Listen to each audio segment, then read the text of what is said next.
260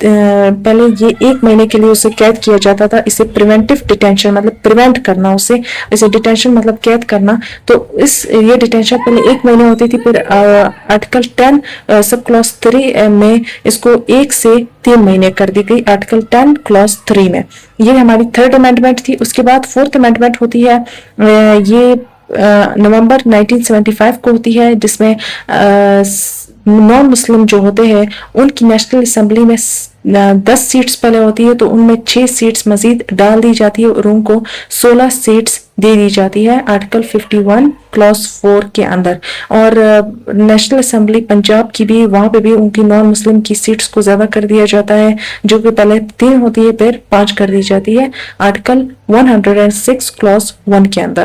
اور اس کے علاوہ ہائی کورٹس جو آرٹیکل 199 جو ان کی جورسڈکشن بیان کرتا ہے ہائی کورٹس کی, تو ان میں اس چیز سے ان کو ممانعت منع کر دیا جاتا ہے کہ ان کو جو بندہ بھی پریونٹیو ڈیٹینشن, جو ہم نے صرف ابھی اس کا ذکر کیا کہ اس میں اگر اسے اندر قید کیا جائے گا تو اسے بیل نہیں دی جائے گی. ہائی کورٹ کا اختیار نہیں ہے کہ اسے بیل دے, اسے کوئی بھی بیل نہیں دے گا. یہ 4th امینڈمنٹ ہوتی ہے. پھر 5th امینڈمنٹ ہوتی ہے. 5th امینڈمنٹ کے اندر بلوچستان اور ہائی کورٹ, پہلے جیسے کہ ہم نے دیکھا کہ 1955 کے اندر 1 یونٹ پلان ایک سسٹم انٹروڈیوس ہوتا ہے پاکستان میں, تو اس کے اندر جو سارے ویسٹ پاکستان کی جو پروونسز ہوتے ہیں ان کو ایک ایز اے 1 پروونس سمجھا جاتا ہے. تو پھر ہائی کورٹ اور سندھ کا ہائی کورٹ اور بلوچستان کا ہائی کورٹ ایک ہی ہائی کورٹ ہوتا ہے جو کہ سندھ میں ہوتا ہے بیسیکلی, اور دونوں شہر سے جو لوگ ہوتے ہیں وہ وہی جا کر اپنے کیسز لڑتے ہیں. تو دونوں پروونس سے. تو پھر جب یہ 1969 میں جب یہ 1 یونٹ پلان ختم ہو جاتا ہے اور اس کے بعد پھر ایک ڈیموکریسی ریسٹور ہو جاتی ہے پاکستان میں, اور پھر جو فیڈرلزم واپس سے صحیح سے انٹروڈیوس ہوتا ہے, تو ہر پروونس کو, بلوچستان کو بھی ایز اے کلیئر پروونس مانا جاتا ہے, سندھ کو بھی. تو پھر ان دونوں کے الگ الگ اس امینڈمنٹ کے ذریعے کورٹس بنائے جاتے ہیں. سندھ کا الگ ہائی کورٹ اور بلوچستان کا الگ ہائی کورٹ آرٹیکل 175 کے اندر. تو اس کے علاوہ بلوچستان کا ہائی کورٹ جو ہوتا ہے وہ پھر 1 دسمبر 1969 میں ہوتا ہے. بس یہ امینڈمنٹ اسی کے لیے ہوتا ہے. اس کے بعد 6th امینڈمنٹ ہوتا ہے. 6th امینڈمنٹ کے ذریعے جو ریٹائرمنٹ ایج ہوتی ہے سپریم کورٹ کے ججز کی اور ہائی کورٹ کی ججز کی, اس کو ڈکلیئر کر دی جاتا ہے. سپریم کورٹ کے ججز کی 65 ایئرس اور ہائی کورٹ کے ججز کی 62 ایئرس ان آرٹیکل 195. تو یہ امینڈمنٹ صرف اسی لیے ہوتا ہے. اس کے بعد ہوتا ہے 7th امینڈمنٹ, جس میں ہوتا ہے, اب ہم دیکھتے ہیں بیک گراؤنڈ میں کہ کیا ہوتا ہے کہ جنرل الیکشنز ہوتے ہیں 1977 7 مارچ میں, جس کے بعد بھٹو کی اس ٹائم اس سے پہلے حکومت ہوتی ہے, تو پھر بھٹو ہی جیت جاتے ہیں اس الیکشنز میں. تو جو اپوزیشن کی پارٹیز ہوتی ہے جو مکمل مل کر وہ ایک پارٹی کے اندر آتی ہے, وہ پاکستان نیشنل الائنس PNA, تو وہ ان کے ساتھ ایک بہت ملک میں ایک ریاٹ ہوتا ہے. وہ نہیں مانتے ہیں کہ یہ الیکشن صحیح تھے, وہ کہتے ہیں یہ ریگڈ الیکشنز تھے. وہ بھٹو نے اپنے انفلوئنس سے اپنے آپ کو واپس سے پرائم منسٹر بنایا.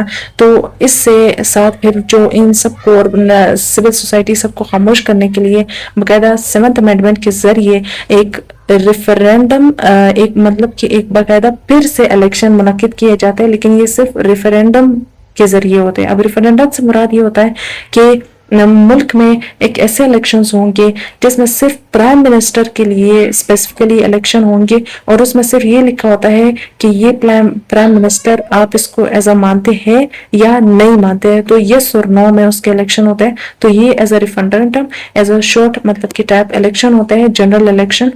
تو یہ 7th امینڈمنٹ کے ذریعے اس کو کانسٹیٹیوشن میں بھی ایڈ کیا جاتا ہے, اور اس کو کہا جاتا ہے آرٹیکل 96A میں کہ یہ ٹائم باؤنڈ ہے, مطلب یہ ہمیشہ کے لیے یہ نہیں ہوگا اس طریقے سے, یہ صرف ابھی مطلب کہ سچویشن ہی ایسی ہے, تو اس کے لیے یہ ریفرینڈم پیش کیا گیا آرٹیکل 96A میں. اس کے بعد پھر 18th امینڈمنٹ ہوتی ہے. 18th امینڈمنٹ ایک بہت انفلوئنشل، پاکستان کی جتنی بھی امینڈمنٹ گزری ان میں ایک بہت انفلوئنشل امینڈمنٹ ہے. اس کو سمجھتے ہیں صحیح سے. ضیاء آتا ہے، ہم جیسے دیکھتے ہیں کہ اس سے پہلے جو 2 ڈکٹیٹرز آئے تھے ضیاء سے پہلے، انہوں نے کانسٹیٹیوشن کو مکمل طور پر ختم کر دیا تھا اور نئے کانسٹیٹیوشن پھر آیا تھا جیسے ہم نے دیکھا 1962 کا. تو ضیاء ایسا نہیں کرتا ہے. ضیاء الحق جو ڈکٹیٹر ہوتا ہے وہ کانسٹیٹیوشن کو فور ٹائم بینگ سسپینڈ کر دیتا ہے. تو پھر کیا ہوتا ہے کہ 1977 اس کے آنے کے بعد ہی 1988 تک ایک movement for restoration of democracy, ایک موومنٹ چلتی ہے all our society, all over the country.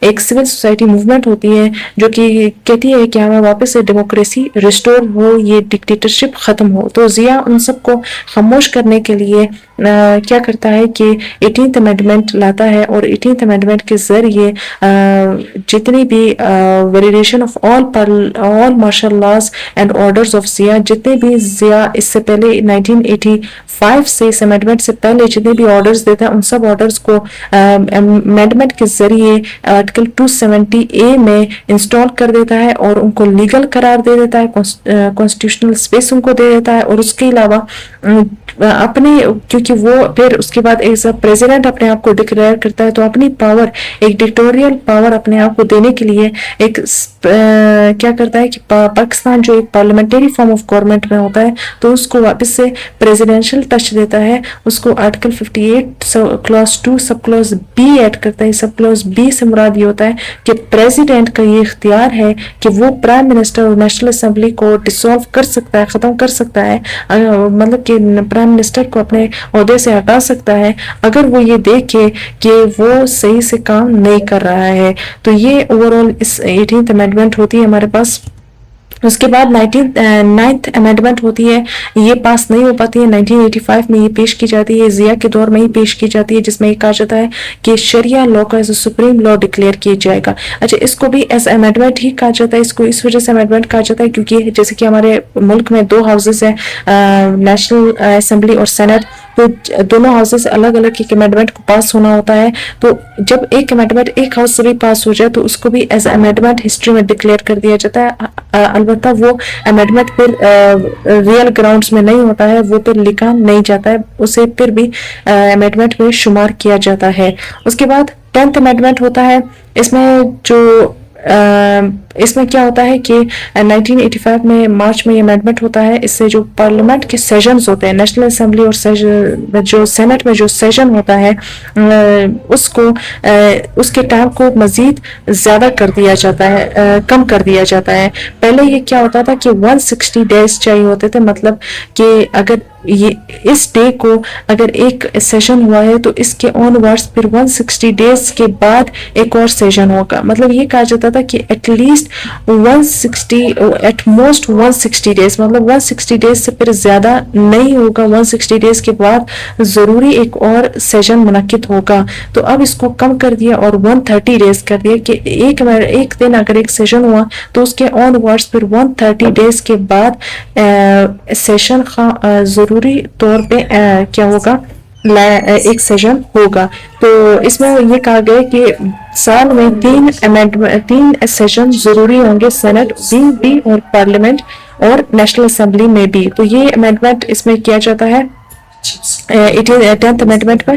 اور اس کے علاوہ 11th امینڈمنٹ پھر اس کے بعد ہوتا ہے، یہ اگین پاس نہیں ہوتا ہے. اس میں یہ اس وجہ سے ہوتا ہے کہ جو پارلیمنٹ میں نیشنل اسمبلی میں جو ہمارے وومن ہیں ان کی جو ریزروڈ سیٹس ہے وہ پہلے 10 ہوتی ہے، تو اس کو یہ پروپوز کیا جاتا ہے کہ اب اس کو 20 سیٹس کر دیا جائے، 20 ریزرو سیٹس وومنس کو دی جائے آرٹیکل 51 کے اندر. تو پھر یہ اس پر مکمل طور پہ ووٹس نہیں ہوتے ہیں جو ریکوائر ہوتے ہیں، تو اس وجہ سے پھر یہ 10 ہی رہتے ہیں، یہ امینڈمنٹ نہیں ہوتا ہے. اس کے بعد پھر 12th امینڈمنٹ ہوتا ہے. 12th امینڈمنٹ کے ذریعے ایک speedy trial courts for 3 years introduce کروائے جاتے ہیں. 3 ایئرس مطلب کہ 1991 میں یہ انٹروڈیوس ہوتے ہیں تو آن ورڈز 1994 میں پھر یہ ایکسپائر ہو جاتے ہیں اور پھر یہ کورس ختم کر دیے جاتے ہیں.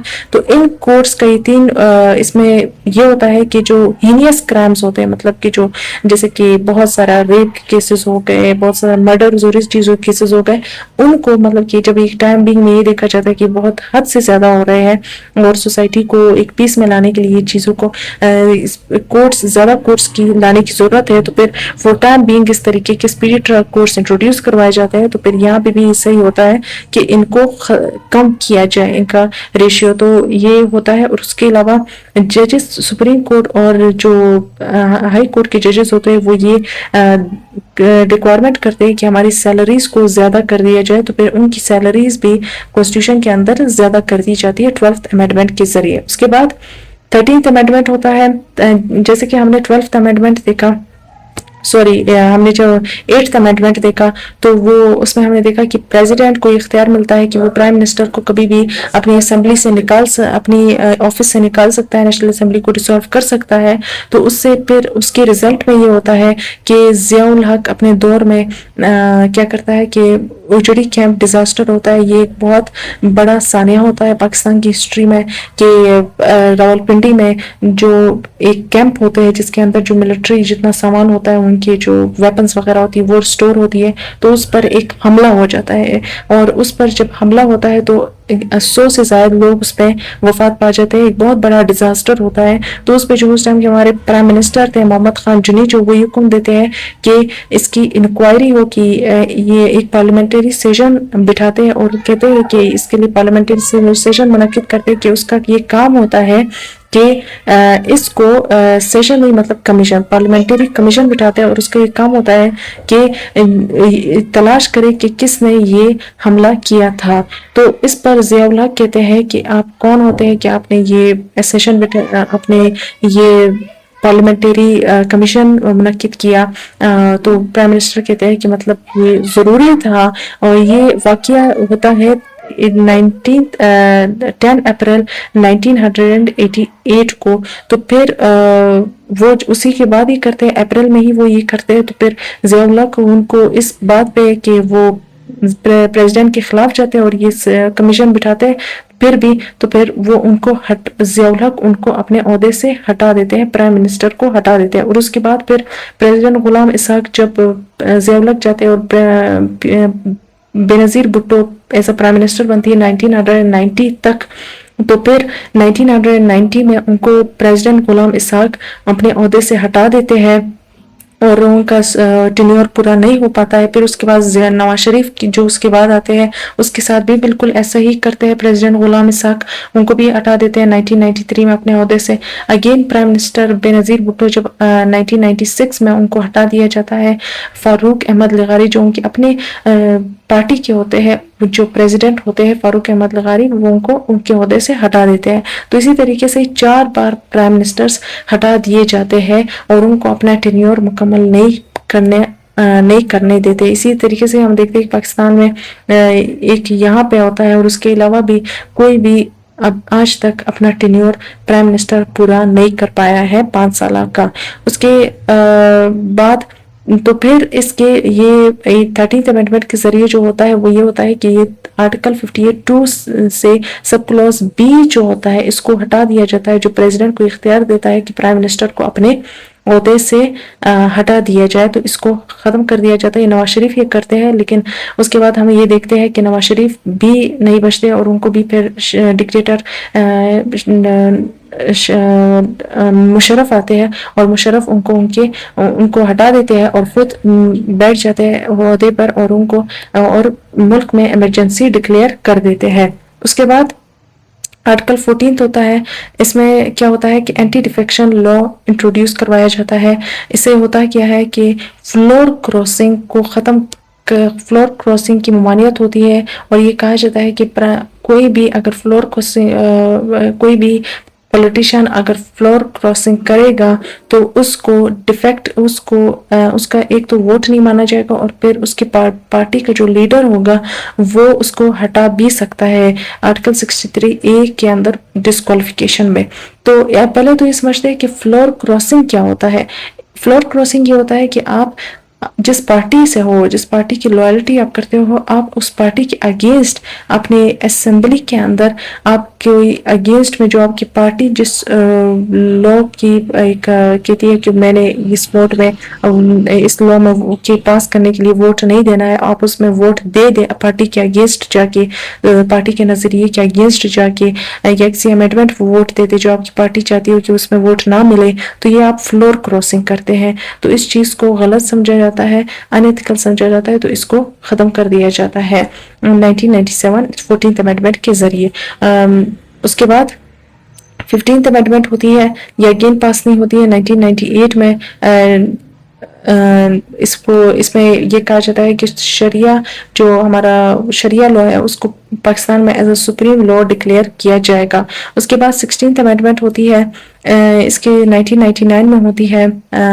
اس کے ذریعے یہ ہوتا ہے کہ جو جاب کوٹا ہوتا ہے انڈر پریولیجڈ, جو مطلب بیکورڈ ایریاز, جو گاؤں دیہات ان ایریا سے جو لوگ ہوتے ہیں جو تعلیم اور ان چیزوں کے مواقع میں بہت پیچھے ہوتے ہیں, انڈر ڈیولپڈ ہوتے ہیں, ان کے لیے جاب کوٹا 1973 کانسٹیٹیوشن میں یہ ڈکلیئر کیا گیا تھا کہ آرٹیکل 27 جو کہ کہتا ہے ڈسکریمنیشن کہ نہیں ہوگی کوئی ڈسکریمنیشن. تو یہاں پہ یہ آپشنل ایک کنڈیشن رکھی گئی ہے کہ جو انڈر پریولیج لوگ ہیں جسے ہم نے کہا کہ ان کے لیے 20 ایئرس تک ان کے لیے جاب کوٹا مطلب ایک اسپیشل جاب کوٹا, ان کو اسپیشل سیٹس ملی جائے گی. وہ اس وجہ سے کیونکہ وہ انڈر پریولیجڈ ہیں, ان کو بہت تعلیم چیزوں میں وہ بہت پیچھے ہوتے ہیں.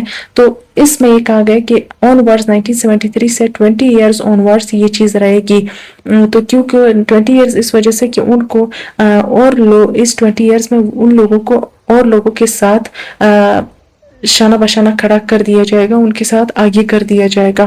تو پھر کیا ہوتا ہے کہ 1997 میں دیکھا جاتا ہے کہ اب تک وہ لوگ مطلب کہ انڈر بیکورڈ ہی ہے, مطلب لوگوں کی ابھی تک اتنی ایجوکیشن اور ان چیزوں کے مواقع میں آگے نہیں آیا ہے. تو یہ امینڈمنٹ ہوتی ہے اور اس میں جو جاب کوٹا ہے اس کو ایکسٹینڈ کر دیا جاتا ہے کہ اب آن ورڈز 20 ایئرز مزید کر دیا, مطلب اب 20 سے 40 ایئرز کر دیے کہ اب 1973 سے آن ورڈز 40 ایئرز تک یہ job quota special job quota backward areas کے لوگوں کے لیے رہے گا آرٹیکل 27 کے اندر. اس کے بعد ہم دیکھتے ہیں کہ 17th امینڈمنٹ ہوتی ہے. اس میں یہ ہوتا ہے کہ جو آرٹیکل 17th امینڈمنٹ جیسے کہ ہم نے دیکھا تھا پہلے 8th امینڈمنٹ, اس میں آرٹیکل 58B لایا جاتا ہے, پھر 13th امینڈمنٹ کے ذریعے B کو ختم کر دیا جاتا ہے. اور اگین کیونکہ مشرف کی گورنمنٹ, مشرف ایک ڈکٹیٹر اگین آتا ہے تو پھر وہ پریزیڈنٹ بنتا ہے, تو پھر وہ آتے ساتھ ہی اس کے پہلا جو امینڈمنٹ وہ کرتا ہے وہ یہی ہوتا ہے کہ آرٹیکل 58 میں B کو سب کلوز B کو واپس سے ریسٹور کرنا, مطلب پریزیڈنٹ کو واپس سے اختیار دینا کہ وہ پرائم منسٹر کے اوپر ہولڈ رکھ سکتا ہے, اس کو کسی ٹائم بھی اپنے آفس سے نکال دے سکتا ہے. اس کے علاوہ ایک اور چیز ہوتی ہے کہ جو لیگل فریم ورک آرڈر جو 200 جو جیسے کہ مشرف آتا ہے 1999 میں, تو وہ پھر اس کے بعد 2002 میں لیگل فریم ورک آرڈر دیتا ہے جو کہ ڈکٹوریل ایک قسم کے آرڈرز ہوتے ہیں. تو پھر اس کو باقاعدہ کانسٹیٹیوشن کے ذریعے اس کو لیگلائز کر دیتا ہے, اس کو کانسٹیٹیوشن کا حصہ بنا دیتا ہے آرٹیکل 270 اے میں. اس کے بعد 18th امینڈمنٹ ہوتی ہے, یہ گراؤنڈ بریکنگ امینڈمنٹ ہوتی ہے. اس کے یہ لوگوں کی فلاح بہبود کے لیے ایک بہت زبردست امینڈمنٹ ہوتی ہے. اس میں جو ہمارا مشرف جو آرٹیکل 58 کے اندر B کو واپس سے کلوز B کو لاتے ہیں تو اس کو مکمل طور پر ختم کر دیا جاتا ہے جو آج تک ختم ہے. اس کے بعد جیسے کہ پاکستان ایک فیڈرل گورنمنٹ ہے, تو جو پروویژنل جو ہمارے پروونسز ہیں ان کو پھر بھی ان کے اتنے حق نہیں دیے جاتے ہیں. اس سے پہلے 1973 کے کانسٹیٹیوشن میں تو یہ بات کہی تو جاتی ہے لیکن ان کو دیے نہیں جاتے ہیں. تو پھر ان کے لیے مزید ایسے لاز لائے جاتے ہیں کہ پروونسز کو مزید بااختیار کرنا ان کی اپنے کاموں میں. تو اس میں اس طریقے کے امینڈمنٹس ہوتے ہیں. یہ اس میں بہت تفصیلی امینڈمنٹ ہوتی ہے, 102 آرٹیکلز اس میں امینڈ ہوتے ہیں. اس میں ایک تفصیلی گفتگو کے لیے ہم نے ایک امینڈمنٹ کی 18th امینڈمنٹ کی ویڈیو بنائی ہے جس کو آپ دیکھ سکتے ہیں مکمل. اس کے بعد ہم نے 19th امینڈمنٹ آتی ہے, تو 2011 میں، جس میں صرف یہ ہوتا ہے کہ اسلام آباد ہائی کورٹ جو کہ 18th امینڈمنٹ کے ذریعے اسٹیبلش کیا جاتا ہے، تو اس کا نام صرف تبدیل کیا جاتا ہے دا ہائی کورٹ آف اسلام آباد سے ہٹ کر اسلام آباد ہائی کورٹ رکھ دیا جاتا ہے آرٹیکل 175. بس یہ اس میں صرف یہی امینڈمنٹ ہوتی ہے. اس کے بعد 20th امینڈمنٹ ہوتی ہے. اس کے ذریعے یہ ہوتا ہے کہ جو آرٹیکل 280 میں فری اینڈ فیئر الیکشن کی بات ہوتی ہے، تو ان میں مزید پروویژن ڈال دیے جاتے ہیں کہ کیسے فری اینڈ فیئر الیکشنز ہوں گے. اس کے بعد دوسرا پوائنٹ یہ جایا جاتا ہے کہ کیئر ٹیکر گورنمنٹ جو ہے، یہ جو کانسیپٹ ہے پاکستان میں، اس کے مزید اس کو کلیریفائی کرنا، اس میں ایسے پروویژنز ڈالنا کہ کوئی اس کا فائدہ ناجائز فائدہ نہ اٹھا سکے. اس میں یہ بھی کہا جاتا ہے کہ جو کیئر ٹیکر گورنمنٹ بٹھائی جائے گی وہ خود پھر جب الیکشنز ہوں گے، کیئر ٹیکر کو گورنمنٹ کا ایک کاموں میں سے ایک مین کام یہ ہوتا ہے کہ الیکشن کروانا، تو وہ خود الیکشن میں پھر حصہ نہیں لے گی ایز اے کینڈیڈیٹ، تو یا وہ یا اس کے فیملی ممبرس.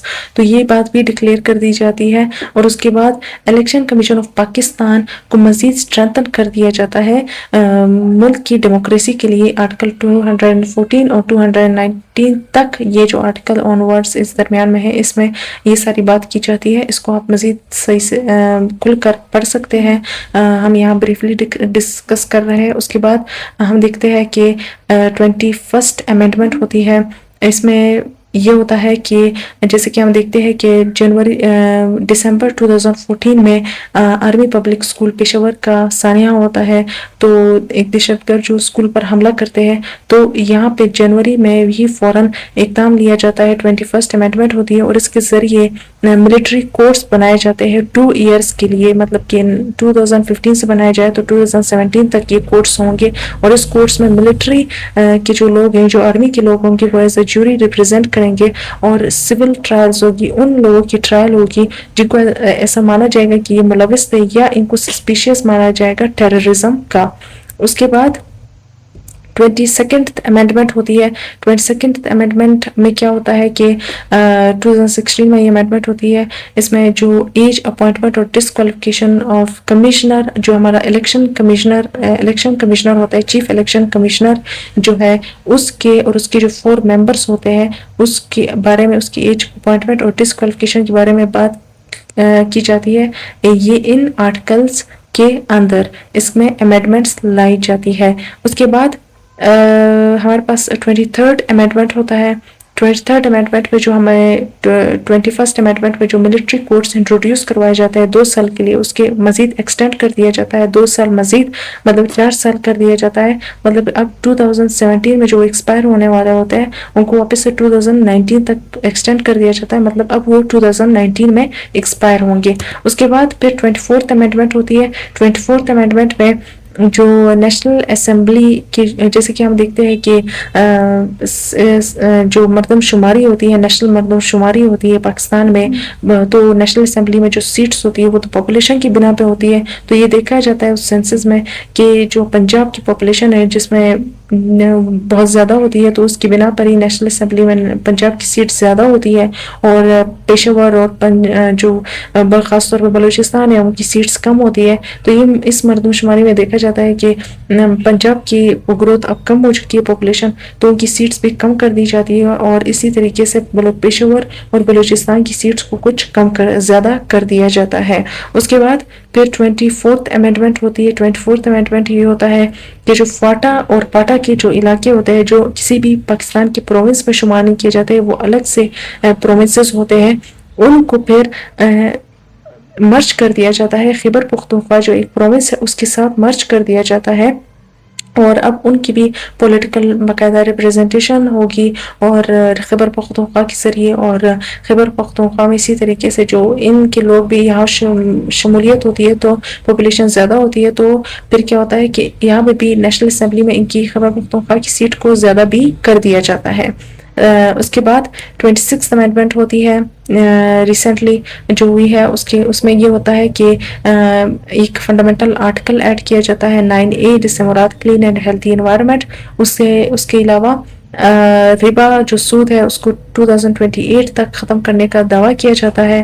اس کے علاوہ جو ہمارا اس میں جو مین 26 امینڈمنٹ پہ جو مین امینڈمنٹ ہوتی ہے وہ جوڈیشری سیکشن میں ہوتی ہے، جس کے ذریعے جو سوئم موٹو پاور ہے اس کو ختم کر دیا جاتا ہے، جو کہ سپریم کورٹ کی اور ہائی کورٹ کی پاور ہوتی ہے۔ اس سوئم موٹو سے مراد کہ وہ کسی نے کیس نہ کیا ہو، وہ خود باہر جا کے وہ کسی ایسے سیکٹر میں دیکھے کہ وہاں فنڈامنٹل رائٹ کی وائلیشن ہو رہی ہو، تو وہ ان کو انفورس کروانے کے لیے ڈائریکٹ خود اس کی اکاؤنٹیبلٹی کے لیے جا سکتے ہیں باہر، وداؤٹ کسی نے کیس کیے بغیر۔ تو یہ سو موٹو جیورسڈکشن ان کی ختم کر دی جاتی ہے۔ اس 26 امینڈمنٹ کو ہم نے اس کو کلیئرلی ہم نے مزید ڈیٹیل میں ہم نے ڈسکرائب کیا ہے، اس میں ہم نے ویڈیو بنائی ہے، آپ اس ویڈیو کو چیک آؤٹ کر سکتے ہیں۔ اس میں ہم نے مزید ان سب کو سے کلیئرلی ان ڈیپتھ ڈسکس کیا ہے۔ اس کے بعد ہمارے پاس 27 جو آج تک کی لاسٹ امینڈمنٹ ہے پاکستان میں، اس میں یہ ہوتا ہے کہ جو پریزیڈنٹ ہے اس کی اور ملٹری پاور کو انکریز کر دیا جاتا ہے۔ اس میں یہ ہوتا ہے کہ پریزیڈنٹ اور جو ہمارے ملٹری کے جو ہائی آفیشل 5 اسٹار آفیشلس ہیں ان کو امپیونٹی دی جاتی ہے، مطلب کہ ان پر پوری زندگی میں کوئی کیس نہیں ہوگا، کبھی بھی کوئی کیس فائل نہیں ہوگا۔ اس کے علاوہ جو جوڈیشری سیکشن میں مین امینڈمنٹ اس 27 امینڈمنٹ کے ذریعے ہوتی ہے، اور اس میں کیا ہوتا ہے کہ ایک نیا کانسٹیٹیوشن کورٹ لایا جاتا ہے جس کو the federal constitution court declare کر دیا جاتا ہے، جو کہ اب پاکستان کا ایک نیا دا موسٹ سپریم کورٹ ہوگا۔ جو پہلے جو سپریم کورٹ تھا اب وہ اس کے ماتحت کر دیا جاتا ہے۔ تو اس 27 امینڈمنٹ کو بھی ہم نے ڈیٹیل میں ویڈیو میں ڈسکس، اس کے لیے الگ سے ویڈیو بنائی ہے جس کو آپ دیکھ سکتے ہیں، اور اس کے ان ڈیپتھ۔ تو اسی سے ہی ہم اپنی ویڈیو وائنڈ اپ کرتے ہیں۔